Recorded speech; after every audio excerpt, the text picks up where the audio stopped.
FSN Radio. It's all about what's next. Go to financialsurvivalnetwork.com and sign up for your free weekly newsletter. You'll also get 3 free reports. The Financial Survival Network.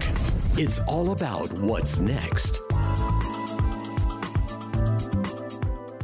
Welcome. You are listening to the Financial Survival Network. I'm Kerry Lutz, and today is 9/23/20. Well, we've seen a pullback in gold. We've seen silver really take a hit. There's nothing really surprising about it. The charts were saying this was going to happen for a while. We saw it peak out in the beginning of August and then consolidation sideways. But really, when you see these pullbacks, even though they're pretty violent, especially in silver, they tend to reverse rather quickly in the current bull market. Question is it going to continue? Or if it's going to continue, for how long before it reverses? And I'd like to get your opinion.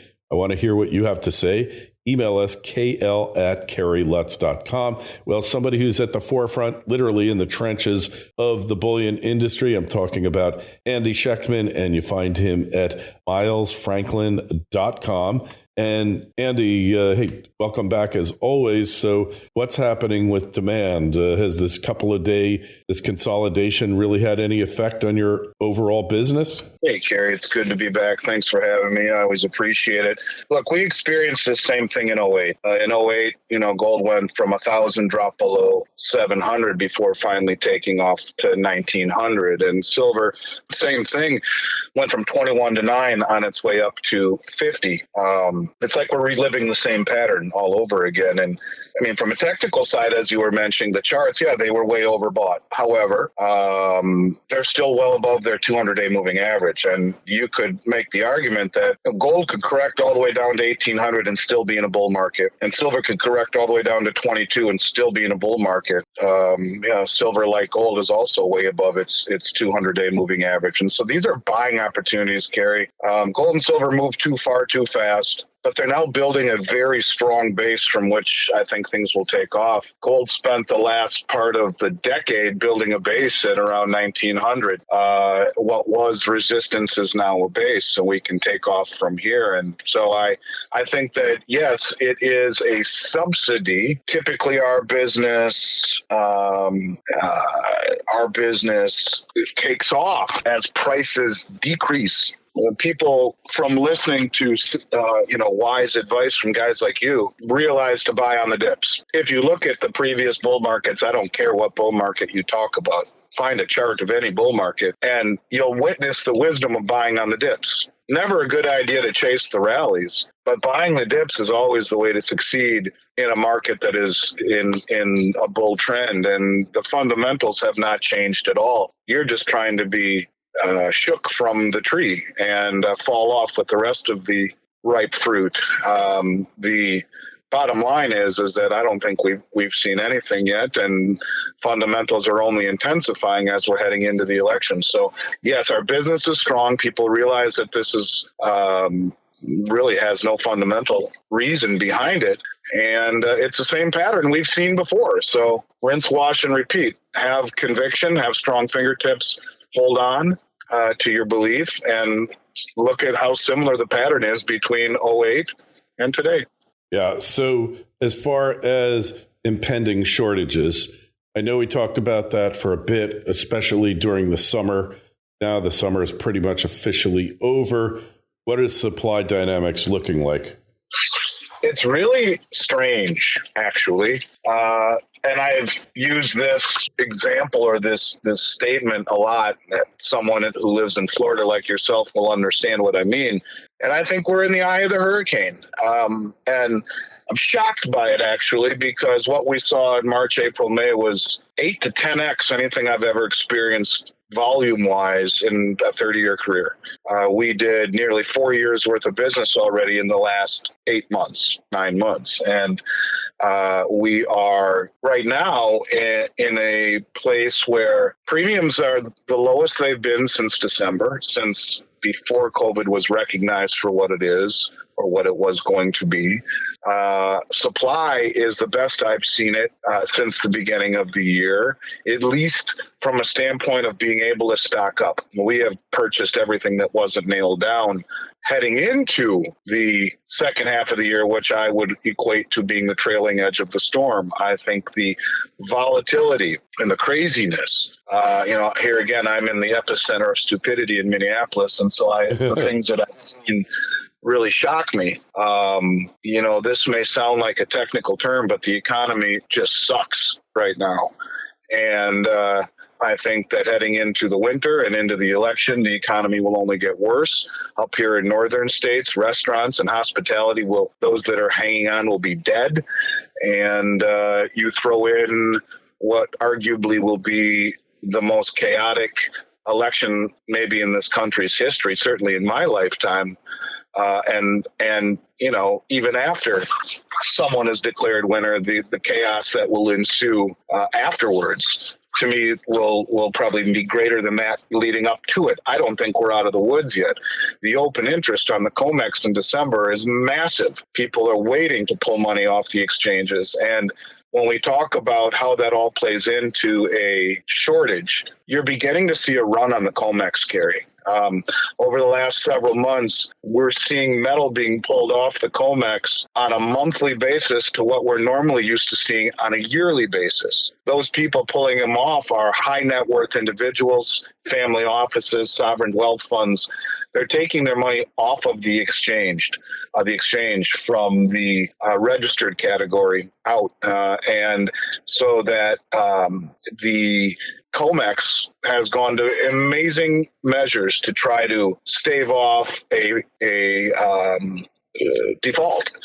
As an example, one thing they've done recently that just reeks of fear, and this all plays into your question about product shortage. I don't mean to be so long-winded, but it's important to note that when we start at the top of the food chain with the Comex and all the metal being pulled off, so much so that the Comex has expanded their eligible refinery list to every mom and pop refiner across the globe, basically, so that they can suck up metal that they never would have allowed before. They shotgunned all these refineries, over 20 or 30 of them from China, so that they can have metal that would be considered eligible to be offered as part of a Comex delivery contract. Wow.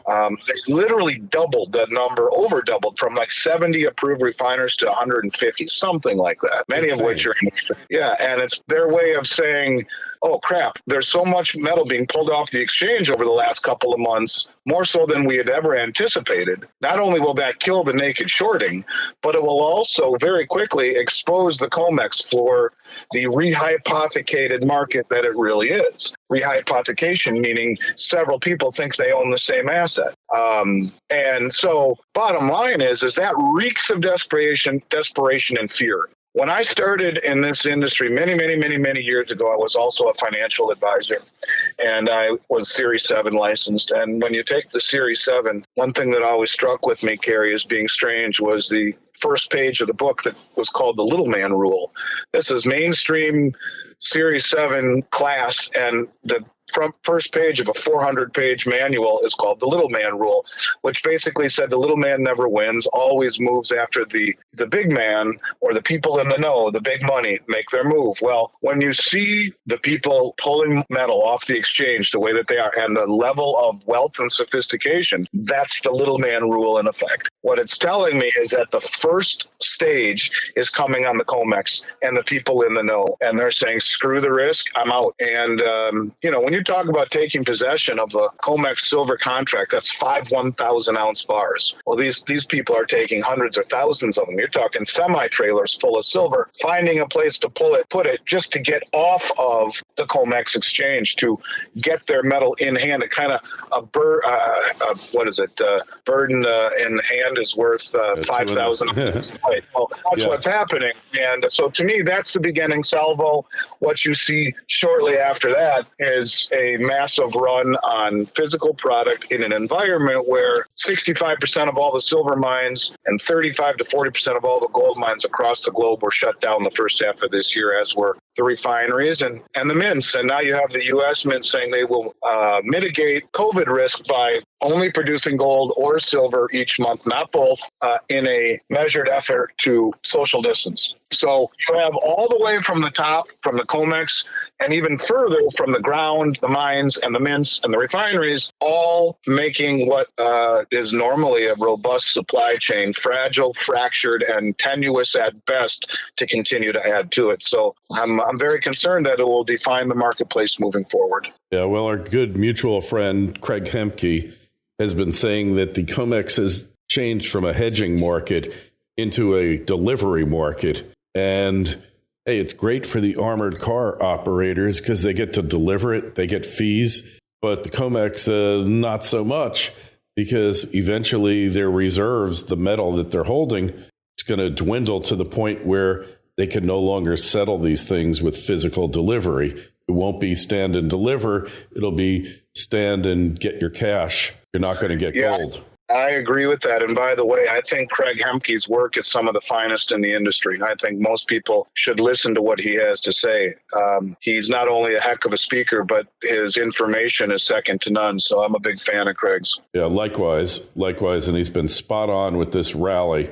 So this thing is probably going to go on for another month or so, you figure, and then we're really getting into the next stage. Well, typically September, October are big months, and November, really, in the metals industry. Under normal conditions, you have most of Europe taking vacation in the month of August, and typically you could circle Labor Day on your calendar and expect to see pretty big things. And I think, yes, this to me is pushing things down prior to what ought to be major catalysts for rising prices. It's almost as if it's in anticipation of chaos and higher gold and silver prices. It's kind of right out of the cartel playbook. They try to mitigate the effect or the cause and effect of the reasons to buy gold and silver and the performance of gold and silver. The only way over time, however, you can successfully manipulate a market, Kerry, is to push it in the direction that it's going. And the entire world is accumulating gold and silver. The entire world is watching the end of the Keynesian-based experiment in horror and fear. And you add a U.S. election into this very high-stakes election, I think it will only exacerbate all of the reasons that we talk about for owning gold. And I think the powers that be know that and are trying their darndest to keep Trump in office, those that are pulling the strings, because quite frankly, if gold were to be going to the moon and the market's cascading, that would be the end of it real quick. So I think it's all about trying to manipulate perception of reality. And that's exactly what I think is happening right now. And that's why I think being able to pick up gold and silver at these subsidized prices when nothing's changed, in fact, arguably it's gotten worse and will get worse, is one of those times in investing where you need to trust your gut, not your eyes, and realize that this pullback truly is a subsidy, unless you think things have changed to warrant, a revision of our thinking, which I don't believe most people listening to this show would believe. No, definitely not. And that's a given. I mean, the people who are buying gold, those of you out there or who have purchased it in the past, understand exactly what it is they're trying to accomplish here. The deceit, the deception, the illusion of a well-functioning international monetary system. And it hasn't been functioning properly, at least since 2008 and 2009. But in the past 6 months, it's gone to hell in a handbasket. Actually, we could go back to a year. I think you and I might have discussed it. I definitely discussed it with Craig Hemke and a number of other guests. But going back to September of last year, we had the repo crisis. And I said then, this is the event. This is what we've been waiting for. I know exactly where it's heading here. if they can hide this one, I'll be shocked.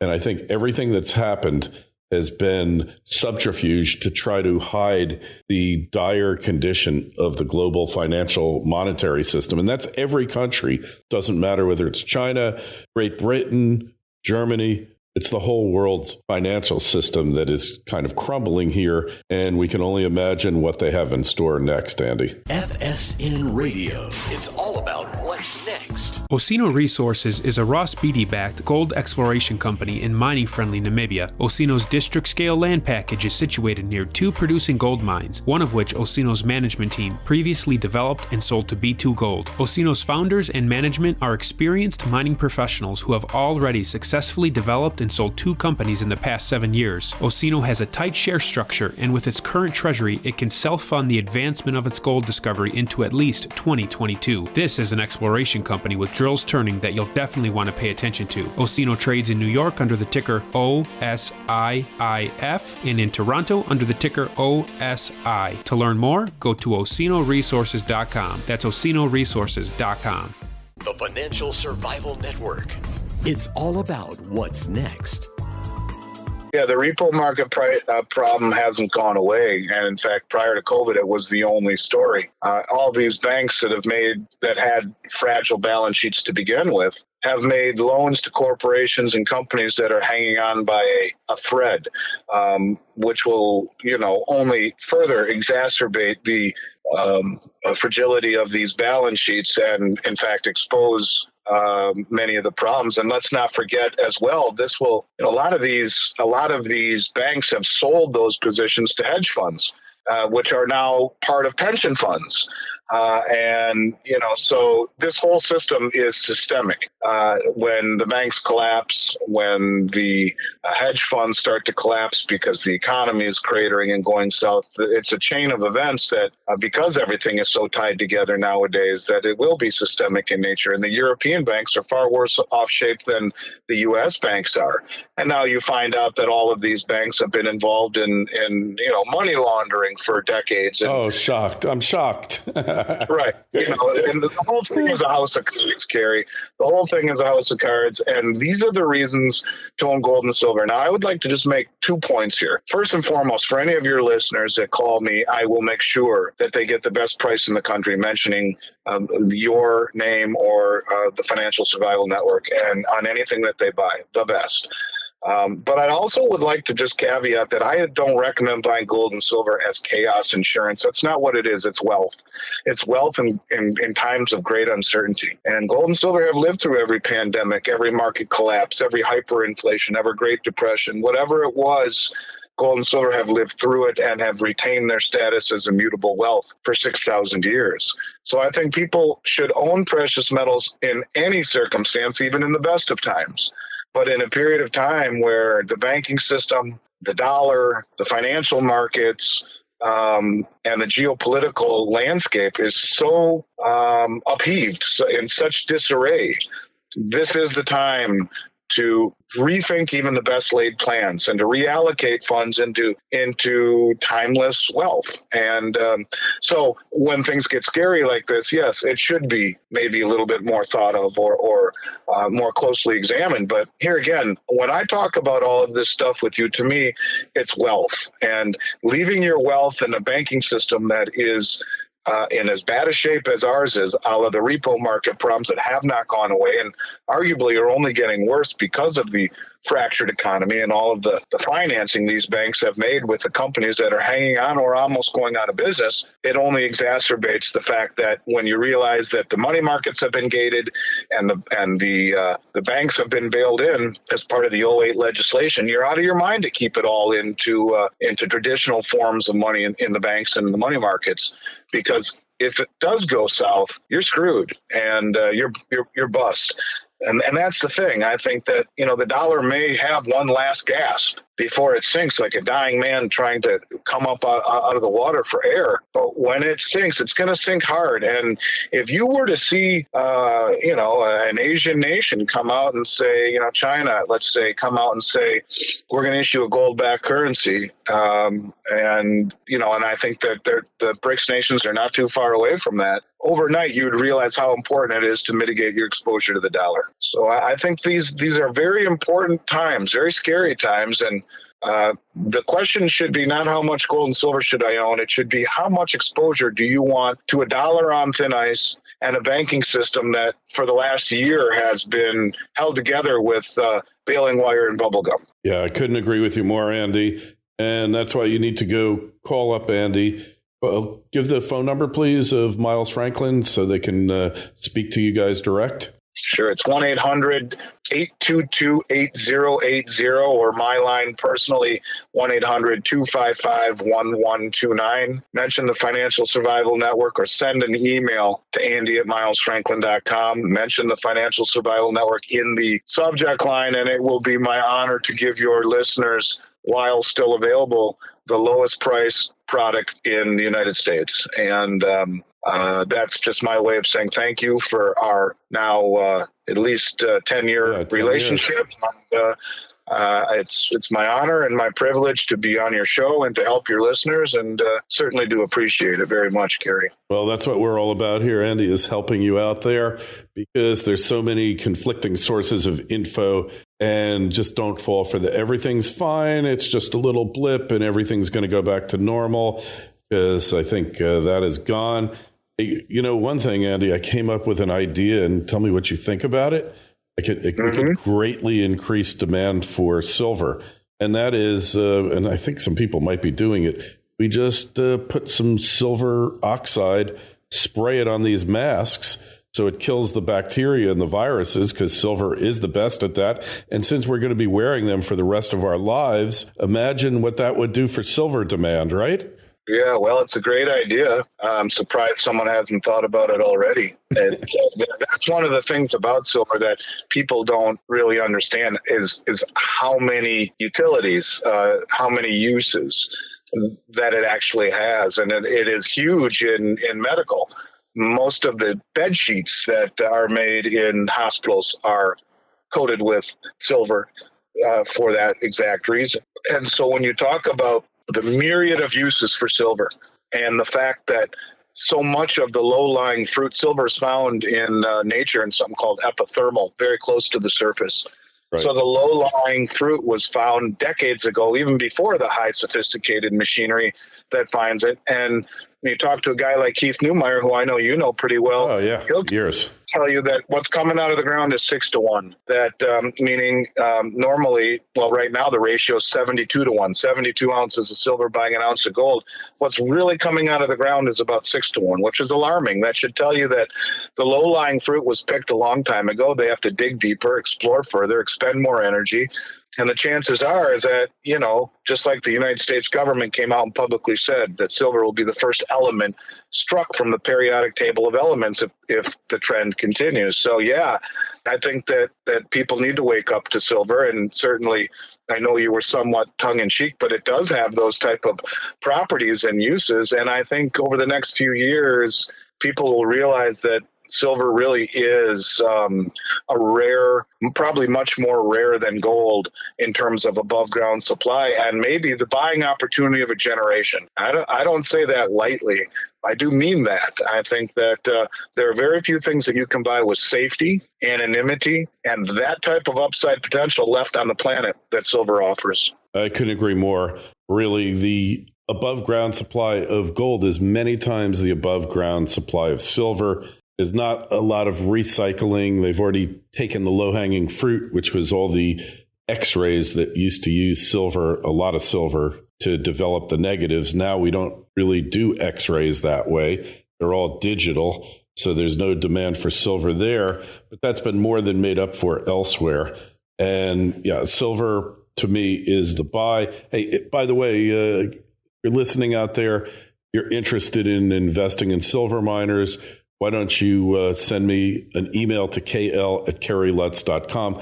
I will give you my top 5, because there aren't that many pure play silver companies around anyway. I'll give you the top 5 that I like right now, most of which I own. I'm not telling you to buy them, no advice, just what I'm doing. And you can feel free to follow it or not. It's up to you. I don't give personal financial advice, but I do give advice that I think that precious metals really are an indispensable part of anybody's asset mix.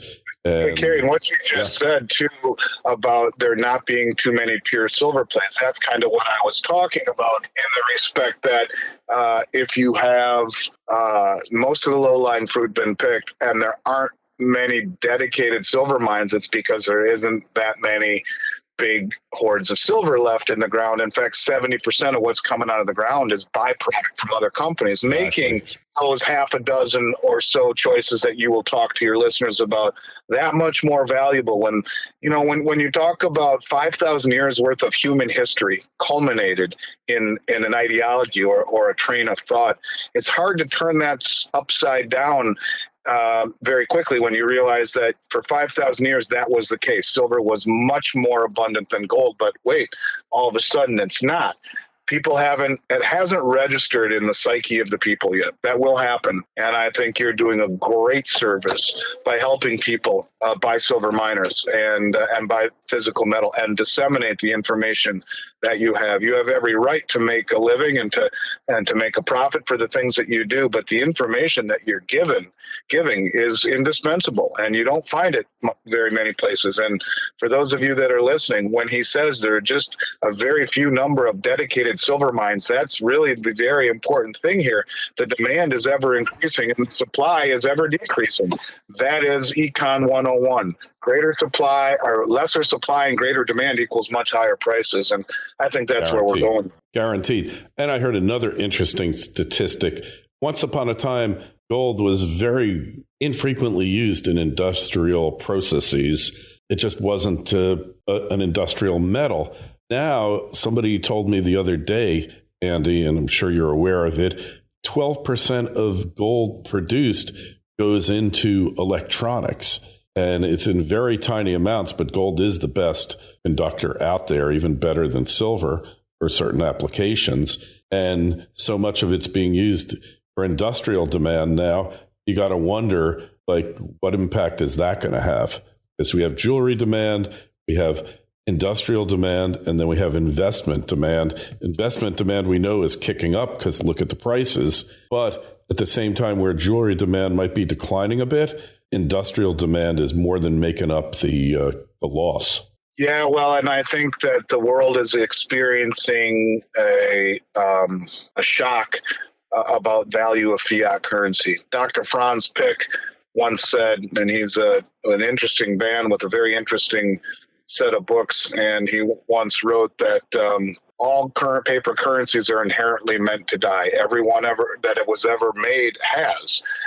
Since 1971, when we left the gold standard, we are 100% fiat, and the currency's lost, 90% of its value since then.